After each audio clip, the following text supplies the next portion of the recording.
Sway. Sway. Sway. Sway. In the morning. In the morning. In the morning. Shade 45. Wake your fuck ass up. That crust out your eyes. Sway in the morning, Shade 4-5, Heather B.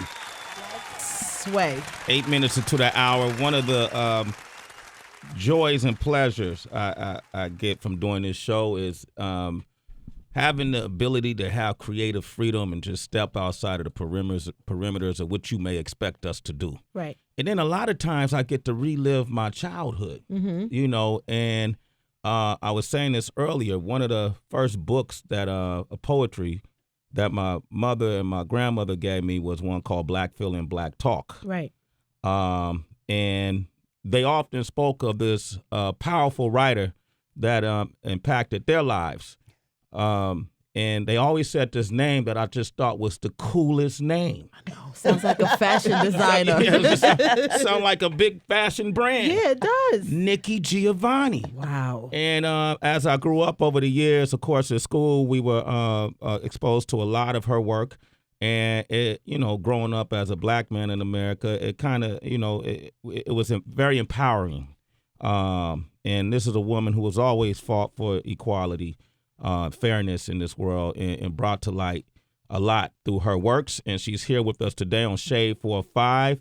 Heather, just some of the accolades she's received over the years. We don't have enough time. All right. Woman of the Year for Ebony, Mademoiselle, Essence, Ladies Home Journal, YWCA Women of the Year, Outstanding Woman of the Tennessee Award, Ohio Woman Hall of Fame, NAACP Image Award, the first recipient of the Rosa Parks Women of Courage Award. Sway, we do not have enough time. There's 9 pages of accolades. Let's give this queen a round of applause. Nikki Giovanni is here with the new book, Chasing Utopia, a hybrid, if you will. How are you doing? Good morning. I hope you didn't mind when I called you Queen Giovanni. Oh, I love it. You like that? I can handle it. You can handle it? Thank you for your works. And in this new book, I've been reading through this book, and I read in the front of the book that Mae Jemison, the first African American woman in space, said something to you that was very inspiring. Yes, Can you share with that? She said, if you're bored, you're not paying attention. And I thought that's really interesting. Mae is, when Mae went into space, I called Essence because I'm a friend of Essence. I was there at the beginning of Essence. And I said, as calmly as I know how to say anything, if anybody else interviews this woman, I will get you. I definitely wanted to interview Mae Jemison because I'm a space freak, and I was excited about having a black woman in space. And Mae is an all-around person. You know, she's a cheerleader. She's a medical doctor. She spent time in Africa. She's a nice person. And so it was really wonderful. But that was my first question to her, because anybody that smart, I think, would have some difficulty. And I said, you must be bored a lot. And she said, no, if you're bored, you're not paying attention. And that made sense. That made a whole lot of sense. It did. Yeah, when I read that, I was like, yeah, I guess that's right. It's something that's it's something eye-opening to that, and it's so simple. Yeah. And then you go on to talk about beer. Beer. What purpose does beer have in your life? Beer is incredibly important to me. My mother died. Yeah. And my sister had a brain tumor. So we knew her name is Gary, and we knew that Gary was going to die. And I think that Mommy died because she didn't want to bury her oldest daughter. And I think that neither one of them said, well, what about Nikki? But that's not the way people think. But Mommy died in June. Mommy fell, and then she died 10 days later in June.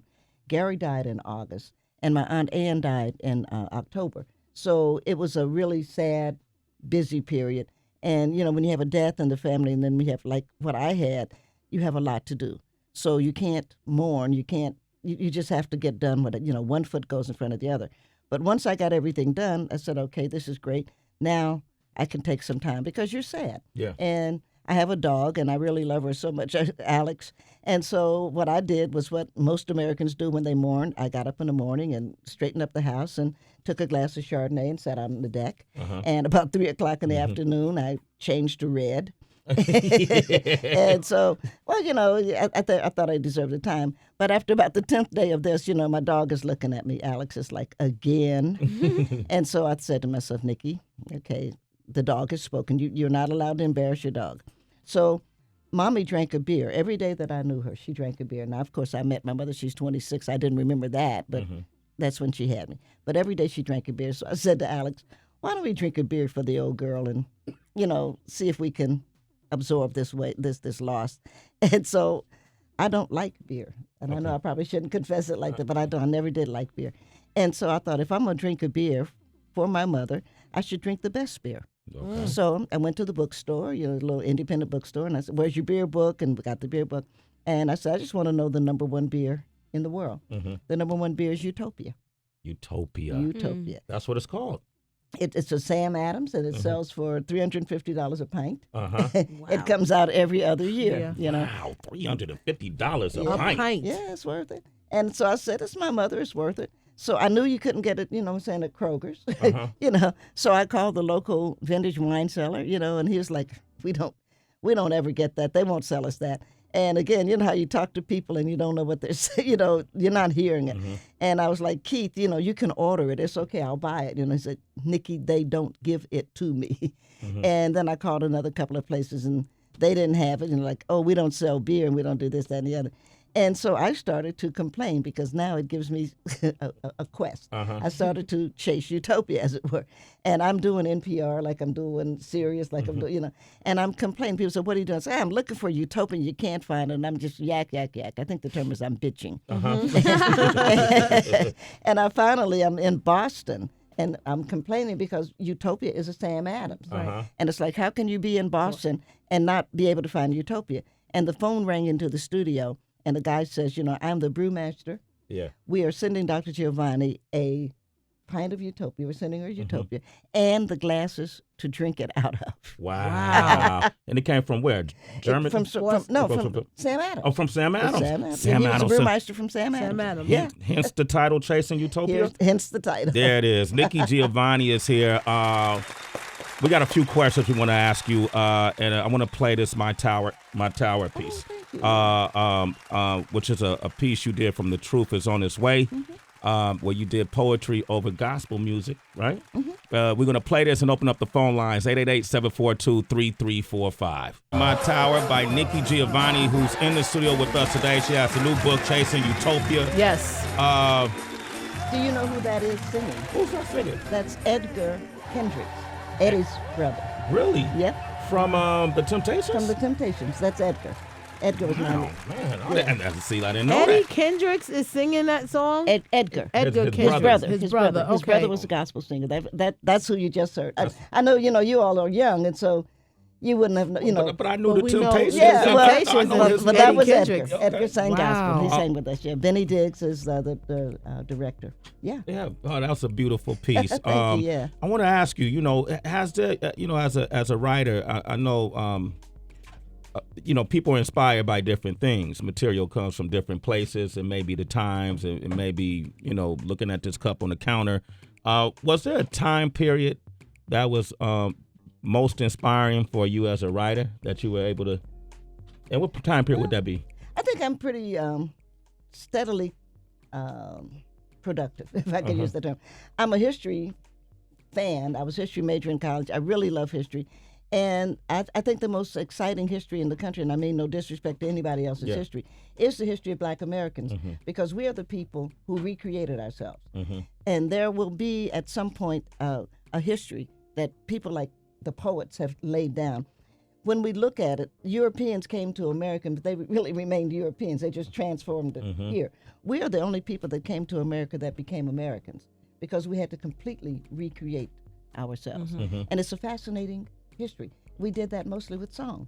And it's one of the reasons that we still dominate. No matter what else it is, the Black American sound dominates. Everybody wants to sound like us. They don't want to look like us most of the time, but they want to sound like Well, us. I think secretly, as people tan, they do want to look like us. Well, you may have a point there. Right? Yeah. They definitely want to dress like us. Oh, definitely. And they speak like us. Yeah.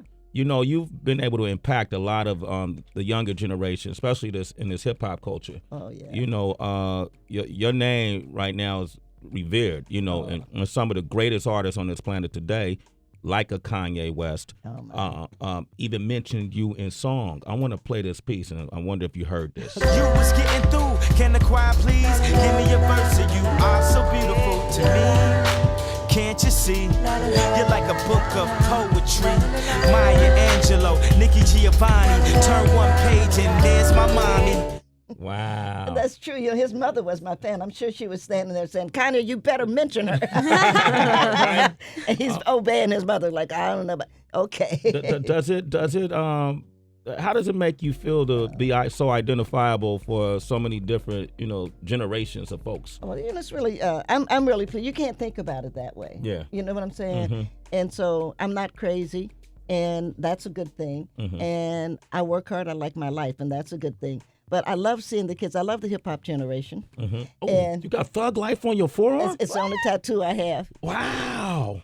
Thug Life from Tupac. From You did Tupac, you did the All Eyez on You Yeah. poem dedicated to Tupac. Yeah, because that was a loss. Yeah. That was an assassination, and it needs to be considered with the assassination of John Kennedy, Bobby Kennedy, Martin Luther King. There was a major assassination. He was assassinated to change America because they didn't like where he was leading. I mean, Tupac was a leader, a great charismatic kid, and your heart broke. He's my son's age. Yeah. Pac would be 2 years younger. My son's name is Thomas. Pac would be 2 years younger than Thomas, but that's not why. He was just a great kid. And so when he died, I was trying to think of what could I do, because I didn't know Pac, and I don't know his mother. I have met his aunt, but I was thinking, what could I do to show that the old ladies care? Right. And so I went and got a tattoo. But I'm at the tattoo parlor. I got don't know if Thug you've ever Life. been to a tattoo parlor. I'm sitting at the tattoo parlor. I am truly a little old lady. And the guy's name is Alex, by the way, which is my dog's name. It has nothing to do with that. But Alex comes over to me and he says, may I help you? I said, I need a tattoo. And he said, well, he's got a wall full. He said, what do you need? I said, well, I wanted Thug Life. And he said, you don't look like a thug. And I said, yes, I'm a thug.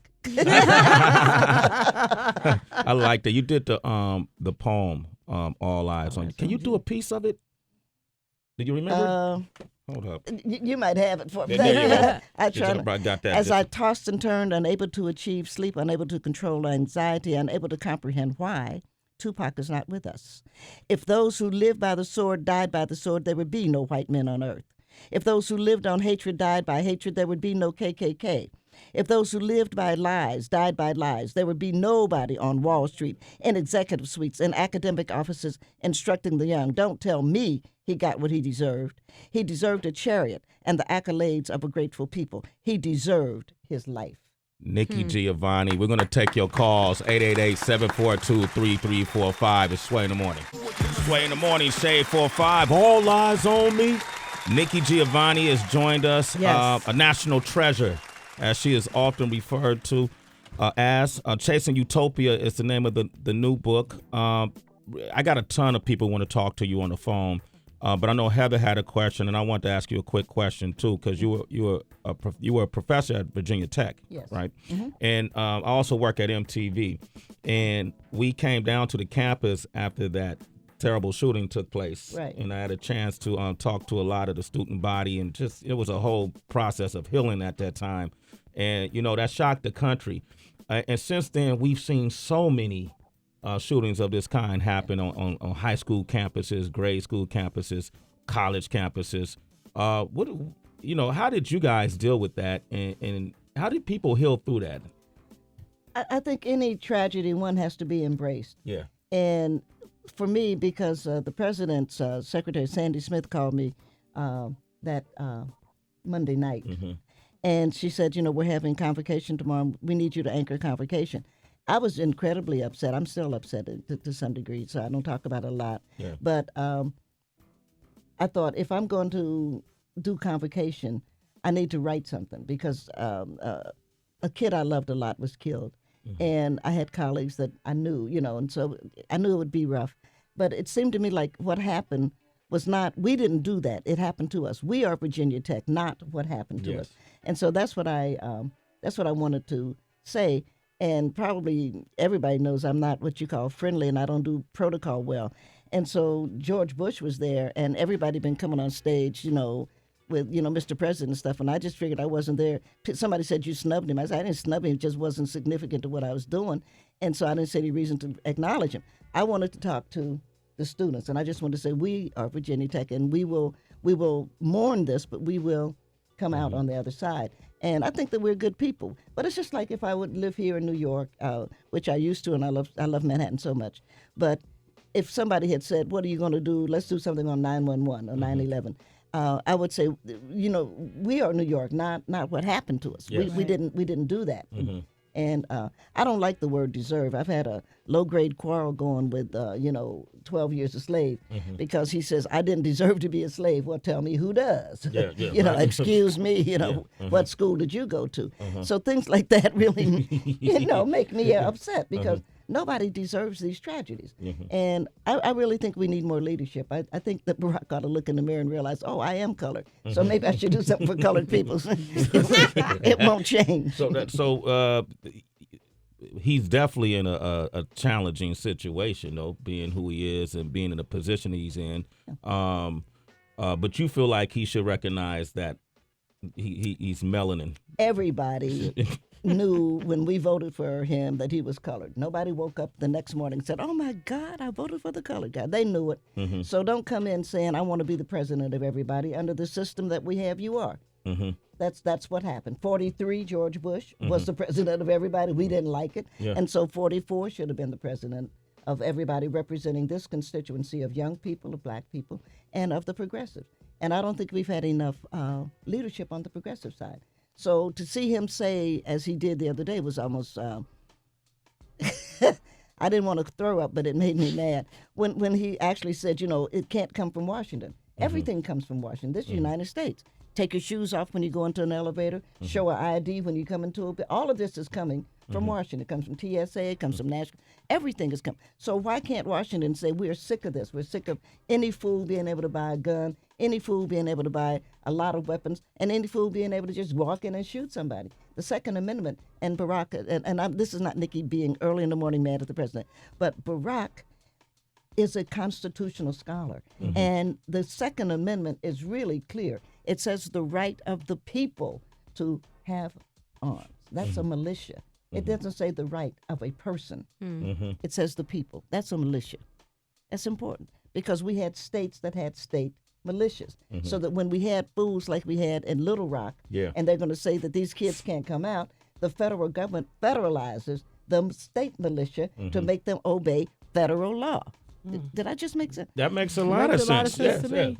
And that just needs to be said because nobody's going to like you any better. You think somebody, you think the National Rifle Association is listening in right now to us. And then they're going like, damn, we ain't going to buy Nikki's book. Are you kidding? They were never going to buy my it book. anyway, right? So I may as well say what's on my mind. I haven't lost anything. Nikki Giovanni, ladies and gentlemen. You got to love it. You got to love it. Heather, you had an interesting question for us. Yeah, just really quickly. I want to go back to your connections with hip-hop, and I was wondering how you felt about women in hip-hop. There's not many of us, and then sometimes when they do come out, you always hear, bitch this, that. I was just wondering, how did you feel about that, just the representation of women in hip-hop? See, there's just no way not to love Queen Latifah. And, to me, she's just like my hero. I met her, I got to interview her once, and it was like, oh, my God, because we were both going like, ooh. She's going like, ooh, the little old lady, and I'm going like, ooh, the next generation. Right. And I just think, there are probably some things that we don't like, and I don't know how we actually look at a really incredible kid named Beyonce. Yes. And I just think, whoa, And, of course, Beyonce is just... Well, you can't really think of yourself. One can't think of oneself as being Beyonce because she's beautiful, she's talented, and she's rich. Yeah. So, you just admire that. That's not going to be you. But you can look at, you know what I'm saying? But you can look at a Queen Latifah, and you can say to yourself, I could do that. Because this is a girl, people told her she was overweight and stuff, and she was like, no, I'm going to take this talent. I'm going to go someplace. Yeah. And so I'm very, and I don't know a lot, I'm a jazz fan. We were laughing earlier.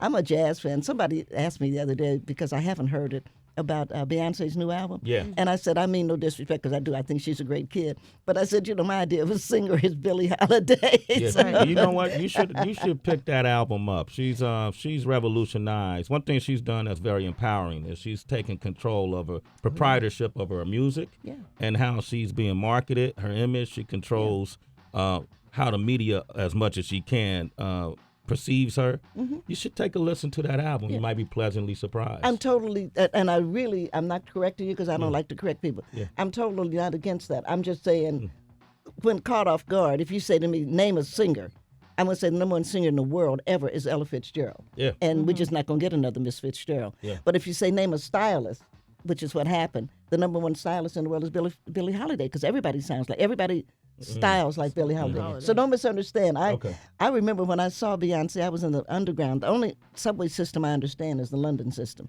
And I was in the underground, and I saw there's a whole wall of Beyonce. And that was just one of those, oh my God, I want it. Let me buy it. Whatever it is. It's just unbelievable. And I didn't know if she was a Black American or, I didn't know who she was at that point. So it was like, no, talk about chasing Utopia. So let's find out. Yeah. And then I found out she's an American, right? Yeah. And then she's married to one of the guys that I just love so much, because how could you not love Jay-Z? Yep. And I've just been such a fan of his and the way he's conducted his life. And it's just like, wow, you talk about fairy tales coming true. I mean, to me, this so works, so I didn't want you to misunderstand. I'm not. Oh, no, at all. I'm just such a throwback, if I'm not careful. We were playing Dinah Washington the other day, and I was being amazed. I've been on media because I've been doing a book tour, and we were talking about something. So we're playing Dinah Washington, This Bitter Earth, and a lot of people don't realize, it was Dinah Washington that integrated Las Vegas. Yeah. And so, we were talking about the history, and I'm always such a throwback, is what I'm saying. But I love a throwback, though. Yeah. All right, I got to take a couple of callers. We got Marshawn in D.C. Say hello to Nikki Giovanni. Good morning, Soror. Good morning, Soror. Good morning, Slay. Good morning, Heather B. Good morning. What sorority is that? Delta Sigma Theta. Oh, okay. Sorority Incorporated. Yeah. Okay. Yeah. My sister's an AKA. Oh, look at Nikki. Look at me. I think the Deltas wear red. Nikki looked at me like this. She put up the thug life symbol. No. But let me say this to my soror. As you know, our soror is Winnie Mandela.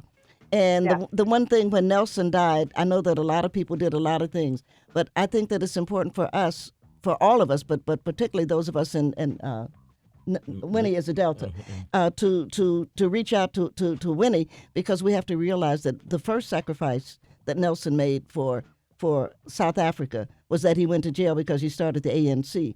But the second sacrifice that he made for South Africa was he had to give up Winnie, because they were not going to let Winnie Mandela, who had run the ANC for the 26 years that Nelson was in prison, they were not going to let her be first lady. And the history hasn't come out. The history will come. I'm not talking off the top of my head. Yeah. Mm-hmm. And it came down to, are you going to save your nation having worked this hard, or are you going to go off with the woman you love?